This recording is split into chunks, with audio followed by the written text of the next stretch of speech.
Hello दोस्तों, मैं हूँ आपकी दोस्त और अपने प्यारे से दोस्तों के लिए लेके आई हूँ मैं कहानियों के खजाने में से एक बहुत ही रोचक और प्यारी सी कहानी, जो प्यारी तो है ही, साथ में हमें कुछ सीख भी देती है। वीडियो के अंत में मैं आपसे इस कहानी से जुड़े हुए कुछ सवाल पूछूंगी, जिसके जवाब आप मुझे कमेंट सेक्शन में जरूर बताइएगा। तो चलिए हम शुरू करते हैं आज की हम प्यारी सी एक कहानी। त्रिकुट नाम का एक गांव था, जिसमें एक साधु रहता था जिसका नाम था केवल। और उस साधु की खास बात थी कि वो साधु जब भी नाचता था तो गांव में बारिश होने लगती थी। गांव वालों को जब भी बारिश की जरूरत होती थी तो वो उस साधु के पास जाकर उससे विनती करते कि दया करके आप नाचना शुरू कर दें। और जैसे ही साधु नाचना शुरू करता था वैसे ही गांव में बारिश शुरू हो जाती थी।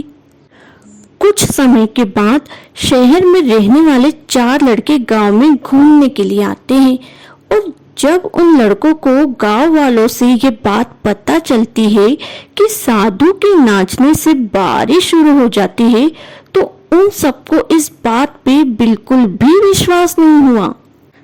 शहर के लड़के अपने आप को बड़ा पढ़ा लिखा समझते थे और आपस में बात करने लगे कि है ऐसा कैसे हो सकता है कि कोई साधु नाचेगा और बारिश होने लगती है। अरे अगर ऐसा है तो हम भी नाचेंगे और बारिश होगी, हमारे नाचने से बारिश क्यों नहीं हो सकती। इसलिए उन्होंने गांव वालों को ये चुनौती दे दी कि हम भी नाचना शुरू कर देंगे तो बारिश होने लगेगी। यदि बारिश नहीं होती है तो उस साधु के नाचने से भी बारिश नहीं होगी। फिर क्या था, अगले दिन ही गांव वाले उन चारों लड़कों को लेकर साधु की कुटी में पहुंच गए और फिर साधु को सारी बात विस्तार से बताई। फिर उन लड़कों ने नाचना शुरू कर दिया। आधा घंटा बीत गया पर बारिश तो हुई नहीं और पहला लड़का थक कर बैठ गया कि अब मुझसे ना होगा। उसी तरह कुछ समय के बाद दूसरा लड़का भी नाचते नाचते थक गया और थक कर बैठ गया, लेकिन तब भी बारिश नहीं हुई। थोड़ा समय बीतने के बाद बाकी 2 लड़के भी थक कर बैठ गए, लेकिन तब भी गांव में बारिश बिल्कुल भी नहीं हुई। इसके बाद साधु का नंबर आया। साधु ने तो नाचना शुरू किया, लेकिन 1 घंटा बीत गया लेकिन फिर भी बारिश नहीं हुई।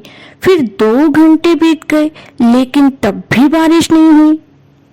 लेकिन साधु ने तो नाचना बंद ही नहीं किया और शाम होते होते बादलों की गड़गड़ाहट सुनाई देने लगी और गांव में बड़ी तेजी से बारिश होने लगी। शहरी लड़के ये देखकर हैरान रह गए और उन्होंने साधु से तुरंत क्षमा मांगी और साधु से पूछा, बाबा ऐसा क्या हो गया कि हमारे नाचने से बारिश नहीं हुई लेकिन आपके नाचने से तो बारिश होने लगी। साधु ने उन लड़कों को बड़ी विनम्रता से जवाब दिया कि जब मैं नाचता हूँ तो 2 बातों का ध्यान रखता हूँ। पहली बात मैं ये सोचता हूँ यदि मैं नाचूंगा तो बारिश को होना ही पड़ेगा, और दूसरी बात ये कि मैं तब तक नाचूंगा जब तक बारिश न हो जाए। दोस्तों, सफल व्यक्ति में यही गुण विद्यमान होता है कि वो जिस काम को करते हैं उन्हें सफल होने पर पूरा विश्वास होता है और वो तब तक उस काम को करते हैं जब तक कि वो उसमें सफल नहीं हो जाते।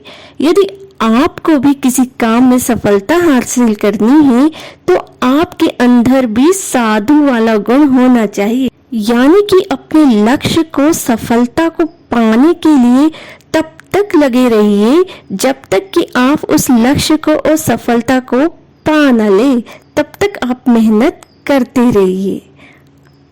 दोस्तों, मैंने आपसे कहा था कि वीडियो के अंत में मैं कहानी से जुड़े हुए कुछ सवाल आपसे पूछूंगी, तो आप मुझे बताइए कि उस गांव का नाम क्या था, साथ ही उस साधु का भी नाम क्या था। मुझे कमेंट में जरूर बताएं।